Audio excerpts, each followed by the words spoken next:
सखी माँ लड़ाई नाम हरे कृष्ण हरे राम। सखी माँ लड़ाई नाम हरे कृष्ण हरे राम। रामदास जी नाम काली और राधे श्याम।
लीला स्थली दर्शन का सौभाग्य हमको प्राप्त हो रहा है और यह यात्रा श्रीमद् महाप्रभु जी के आविर्भाव स्थल से प्रारंभ हो रही है।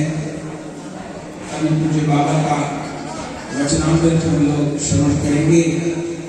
पूज्य बाबा हमारे गुरुदेव के गुरु भाई हैं, हमारे पापा गुरु जी हैं, गुरुदेव हैं और वर्तमान में लगभग 32 वर्ष से आपके द्वारा ही इस संपूर्ण स्थान की सेवा हो रही है। आपसे पूर्व आपके गुरुदेव पूज्य श्री कृष्णानंद बाबा जी महाराज इस स्थान का संरक्षण किए और गौ कथा में हम लोग श्रवण करते हैं।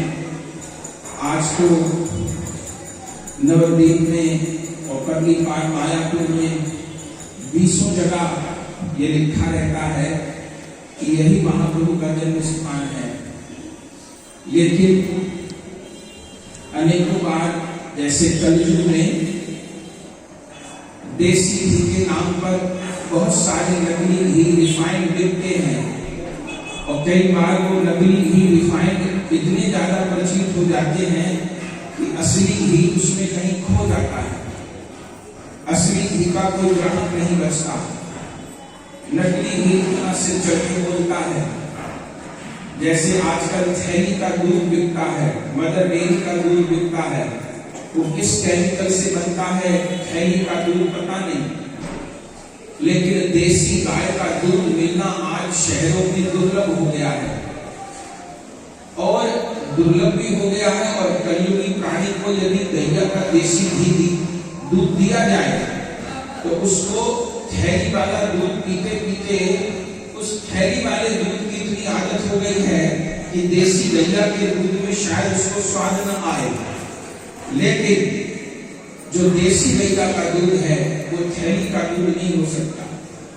देसी गैया का जो दूध है वही अमृत है, उसी को ठाकुर जी भोग लगाते हैं, उसी से गिरिराज जी का अभिषेक होता है, उसी से प्रभु की सेवा हो सकती है। देसी गैया के घी से ही ठाकुर जी का दीपक जुड़ेगा, उसी से यज्ञ होगा तो देवता प्रसन्न होंगे। और चर्बी वाले घी से कोई यज्ञ करेगा तो देवता प्रसन्न नहीं होंगे, या नकली घी से करेगा तो देवता प्रसन्न नहीं होंगे। तो ऐसे गौर लीला स्थली में बहुत से ऐसे स्थान हैं जो सुंदर हैं, लाखों बार प्रणाम है, लेकिन उन नए स्थानों में जो प्राचीन स्थान है, जो असली स्थान है, वो कहीं लुप्त हो जाते हैं। और अनेकों बार उन नए स्थानों का प्रचार प्रसार, वहां की व्यवस्था इतनी ज्यादा आगे बढ़ जाती है कि जो मूल स्थान है, क्योंकि मूल महापुरुष मूल वस्तु को पकड़े रहते हैं। और वही बात है कि हीरे की दुकान पे बहुत भीड़ नहीं होती, सब्जी मंडी में बहुत भीड़ होती है, लेकिन हीरा लेने वाले तो कुछ ही लोग होते हैं। तो बड़े बाबा जी महाराज गुरु लोगों की कृपा से हम लोग जो ये यात्रा करेंगे, यात्राएं बहुत होती है, हम किसी को बड़ा छोटा नहीं कह रहे, निंदा नहीं कर रहे, सबके चरणों में प्रणाम है। पर अपनी इस यात्रा में हम लोग जो मुख्य लीला स्थली है, श्रीमद् महाप्रभु जी जहाँ प्रकट हुए हैं, नित्यानंद प्रभु जहाँ प्रकट हुए हैं, अद्वैताचार्य जी जहाँ भजन किए हैं, हरदास ठाकुर जी का भजन किए हैं, जहाँ असली घी रखा हुआ है, उसी को हम लोग ग्रहण कितना कर पाए वो तो हमारी पात्रता के ऊपर है। पर उस घी की सुगंध हम सबको जरूर मिलेगी इस यात्रा में। अपनी चित्त वृत्ति को अपने मन प्राण को बस ठिकाने में रखना है। और ये बड़ी प्रसन्नता है कि अद्वैत बाबा जी के चरणों में हम लोग प्रार्थना की और यहाँ सब व्यवस्था आपकी कृपा से हुई। और महाप्रभु के जन्म स्थान से हम लोग अभी बधाई गान करते हुए महाप्रभु की यात्रा, महाप्रभु के जन्म स्थान में महाप्रभु का बधाई गान करते हुए, नाचते गाते हुए यहाँ से नवद्वीप की परिक्रमा हम लोग प्रारंभ करेंगे। इससे बड़ा सौभाग्य नहीं है। बस थोड़ी देर कथा सुनिए स्थान की, फिर पूज्य बाबा का वचनामृत हम लोग श्रवण करेंगे। बहुत कथा में तो आप श्रीमद् महाप्रभु जी की आविर्भाव लीला को सुना ही करते हैं। श्री गौरांग देव कोई संत नहीं महापुरुष नहीं है, कोई आचार्य नहीं है। श्रीमद् महाप्रभु जी कौन है? राधा कृष्ण कीर्तन। कई क्षण राधा प्रेमा, कई क्षण मधुरिमा, कई क्षण सुखे की हो भोर। एक तीन वांछित धन ब्रजे नहीं लो, पूरन की कोर को ना पाइया हो। भाविया देख लो मैंने राधा स्वरूप विने, एक वांछा पूर्ण कबू नाय। तो राधा प्रेम गुरु करी, राधा अंग कांति धरी, नदिया पे कर लो उदय। श्री कृष्ण की तीन वांछा ब्रजलीला में पूरी नहीं हुई। कौन कौन सी इच्छा नहीं पूरी हुई? कई क्षण राधा प्रेमा, राधा रानी के प्रेम की महिमा क्या है, ये ब्रजलीला में श्री कृष्ण की इच्छा पूरी नहीं हुई। दूसरा, कई क्षण मधुरिमा, मेरी मधुरिमा कैसी है ये श्री कृष्ण नहीं जान पाए। और कई क्षण सुखे की हो घोर, राधा रानी को श्री कृष्ण को प्राप्त करके जो सुख मिलता है वह भी श्री कृष्ण नहीं जान पाए। माने राधा रानी के प्रेम की महिमा को श्री कृष्ण नहीं जान पाए, श्री राधा रानी को जो सुख प्राप्त होता है वह जान नहीं पाए, और मेरे स्वयं की रूप माधुरी क्या है श्री कृष्ण ये भी नहीं जान पाए। तो ये तीन इच्छाएं श्री कृष्ण की अधूरी रह गई। तो श्री कृष्ण विचार किए कि मैं राधा प्रेम सुख का आस्वादन कैसे करूं। तब आपने निश्चय किया कि बिना राधा रानी के भाव धारण किए बिना उस सुख का आस्वादन नहीं हो सकता। तब स्वयं ब्रजेंद्र नंदन श्री कृष्ण राधा रानी के भाव को लेकर, भाव माने राधा रानी के हृदय को लेकर के, कि राधा रानी को कृष्ण कृष्ण कह के रोने में कौन सुख मिलता है, श्री राधा रानी को मुझे प्राप्त करके कौन सा सुख मिलता है, उस सुख का मुझे आस्वादन करना है। दूसरी बात, श्री कृष्ण 11 वर्ष की ब्रज लीला करके मथुरा चले गए, फिर द्वारिका भी चले गए। 100 वर्ष का ब्रजवासियों को वियोग हुआ, 100 वर्ष का, 100 वर्ष तक ब्रजवासी रोए। श्री कृष्ण की गीता में प्रतिज्ञा है, ये यथा माम प्रपद्यन्ते तांस तथैव भजाम्यहम्, जो मुझको जैसे भजता है मैं भी उसको वैसे भजता हूँ। तो और अवतारों में तो प्रभु ये वाली शर्त पूरी कर दिए, लेकिन ब्रज लीला में ये शर्त पूरी नहीं कर पाए। माने ब्रजवासी तो उनके लिए 100 वर्ष रोए, लेकिन श्री कृष्ण तो इतना ब्रजवासियों के लिए नहीं रो पाए। तो ठाकुर जी के ऊपर प्रेम का कर्जा चढ़ गया। ठाकुर जी विचार किए ब्रज लीला में मैं ये प्रेम वाला कर्जा कैसे उतारूं। तो मैं इस प्रेम वाले कर्जे को रोके उतार पाऊंगा, क्योंकि ब्रजवासियों को तो मुक्ति भी नहीं चाहिए, संसारिक सामान भी नहीं चाहिए, वो तो केवल मेरे लिए रोए हैं। तो अब मैं उनके रोने वाले कर्जे को कैसे उतारूंगा।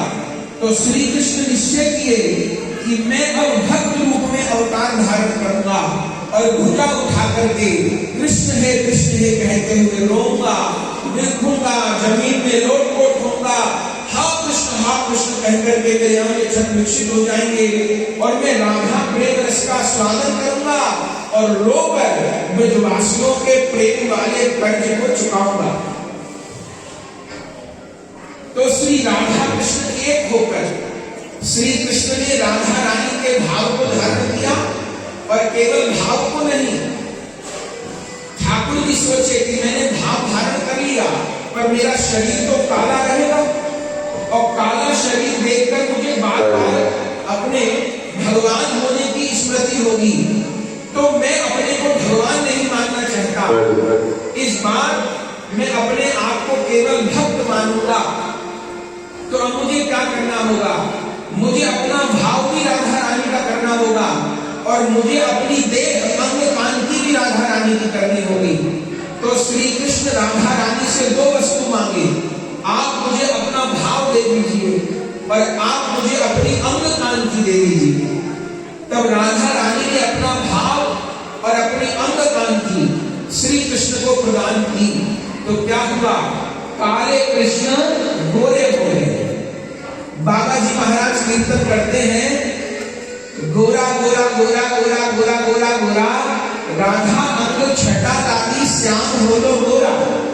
राधा रानी के अंग की छटा श्याम सुंदर को लगी, काले रंग के ऊपर कोई रंग नहीं चढ़ता ना, और रंग के ऊपर काला रंग चढ़ जाता है। सफेद पर, लाल पर, हरे पर, पीले पर, किसी भी रंग पे काला रंग चढ़ाइए चढ़ जाता है, लेकिन काले रंग के ऊपर कोई रंग नहीं चढ़ता।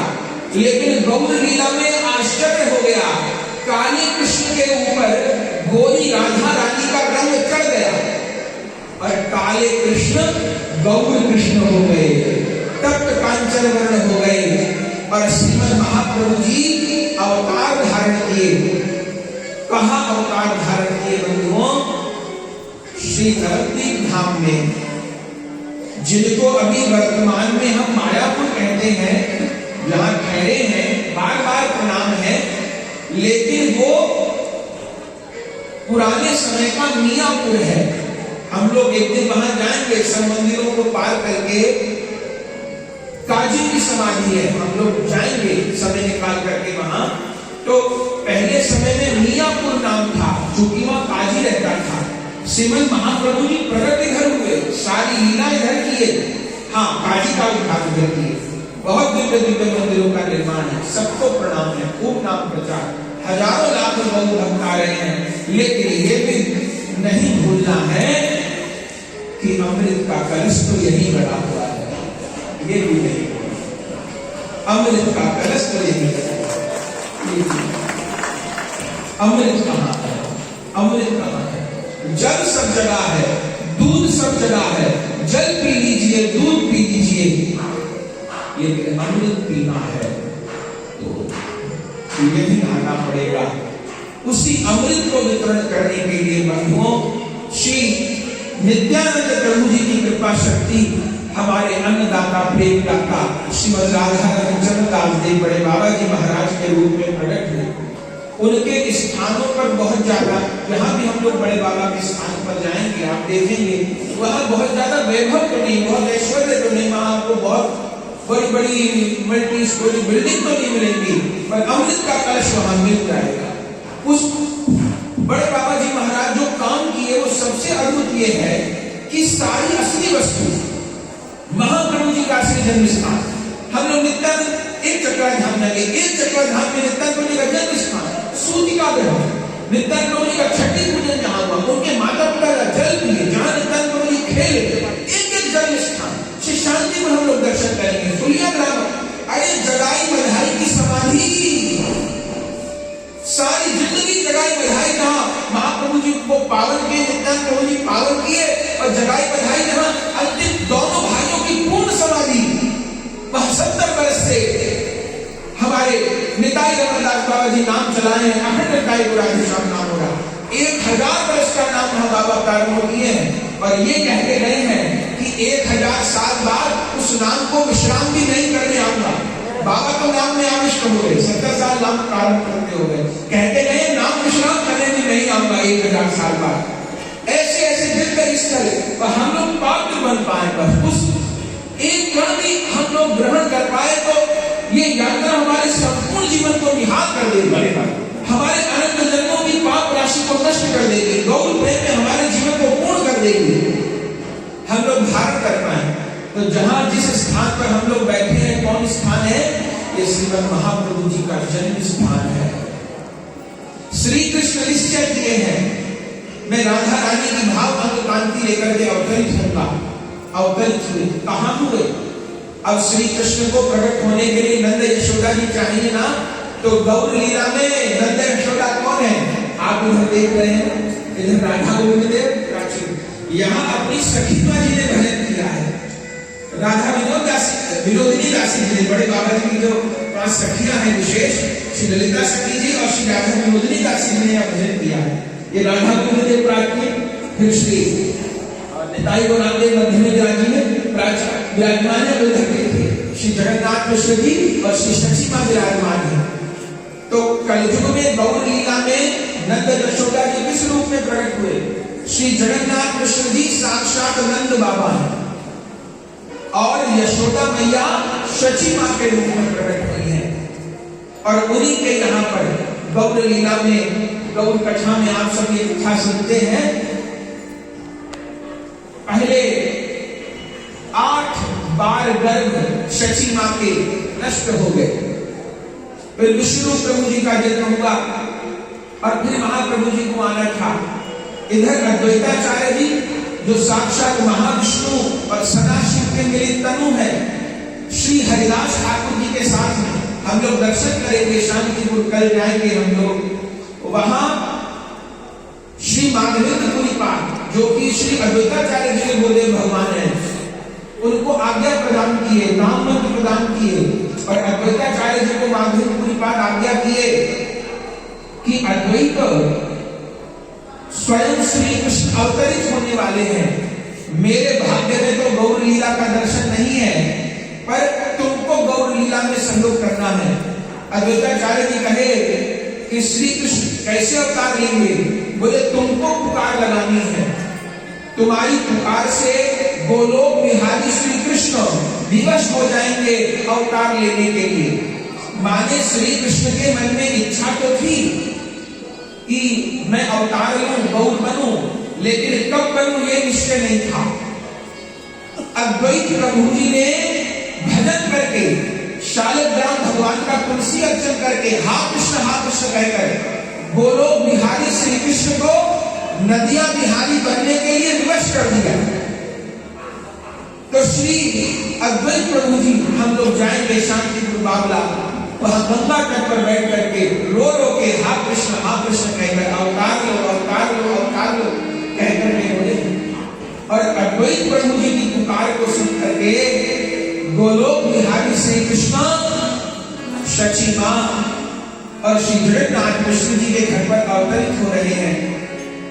शची मां ने 1 वर्ष पहले स्वप्न देखा कि मैं जगन्नाथपुरी गई हूं और जगन्नाथपुरी में जगन्नाथ भगवान का दर्शन कर रही हूं। तो क्या देखा कि जगन्नाथ भगवान बालक बन करके शची मां की गोद में आ गए और ये स्वप्न देखा शची मां ने। और जब वो उठी सवेरे तो उन्होंने अपने आप को सगर्भा पाया, उनके शरीर में गर्भ धारण के लक्षण प्रकट हो गए। श्रीमद महाप्रभु जी 13 महीने अपनी माता जी के गर्भ में विराजमान रहे हैं। अभी तो गंगा जी यहाँ से 300-400 मीटर दूर है यहाँ से, लेकिन पहले बिल्कुल लग करके गंगा जी बहती थी। और ये जो क्षेत्र है, ये जो स्थान है, वो भवन तो उस समय का विराजमान नहीं रहा, क्योंकि गंगा जी चढ़ जाती थी ऊपर। तो लगभग 200-250 साल तक ये जो जन्म स्थान वाला भाग था, ये गंगा जी में डूबा रहा। एकदम गंगा जी के किनारे होने से बाढ़ आई कुछ ना तो जल आ जाता था। तो जब 200 साल के बाद जब उतरा तो ये भ्रम हो गया कि जन्म स्थान कहाँ है। तो उस समय के जितने भी और साधु थे, मठ थे, वो सब लोग अपने अपने मंदिर को बता दिए यही जन्म स्थान है, यही जन्म स्थान है, यही जन्म स्थान है। इसलिए नवद्वीप मायापुर आप घूमे यदि तो 20 जगह लिखा मिल जाएगा यही जन्म स्थान है, यही जन्म स्थान है, यही जन्म स्थान है। लेकिन वो सारे स्थान जो चैतन्य चरितामृत में वर्णन है भौगोलिक कि वहां से इतनी दूर होगा, शिवास आनंद से इतनी दूर होगा, वहां से इतनी दूर होगा, वहां से इतनी दूर होगा, वो जो भौगोलिक स्थिति है वो उन स्थानों पर ठीक नहीं बैठती। लेकिन यहाँ जो हम बैठे हैं ये महाप्रभु जी का प्राकट्य स्थल है। कैसे? 200 साल बाद गंगा जी उतरी, उतरने के बाद ये स्थान अब जो निर्माण आदि था 500 साल पहले का वो तो बचेगा नहीं, गंगा जी ले गई उसको, लेकिन भूमि ये विराजमान नहीं। अब भ्रम हो गया। कैसे? तो चलती रही लीला, सब अपनी अपनी तरह से बताने लगे। जब अपने बड़े बाबा जी महाराज प्रकट हुए तब श्री बड़े बाबा जी महाराज के सामने भी एक प्रसंग आया कि लीला स्थली कहाँ है, कौन सी लीला स्थली है। तब स्वयं श्री बड़े बाबा जी महाराज को, श्रीपाद बाबा जी महाराज को श्रीमद महाप्रभु जी स्वप्न दिए और स्वप्न देकर के कहे कि ऐसे ऐसे गंगा जी से इतनी दूरी पर, ऐसे ऐसे उस धाम से इतनी दूरी पर, उस धाम से इतनी दूरी पर मेरा जन्म स्थान है। अब यहाँ पर पहले ब्रिज मोहन दास बाबा जी महाराज विराजते थे, आए और उस स्थान की खुदाई की गई। और इधर जो आप देख रहे हैं जो चबूतरा बना है, उसका कुछ है ना,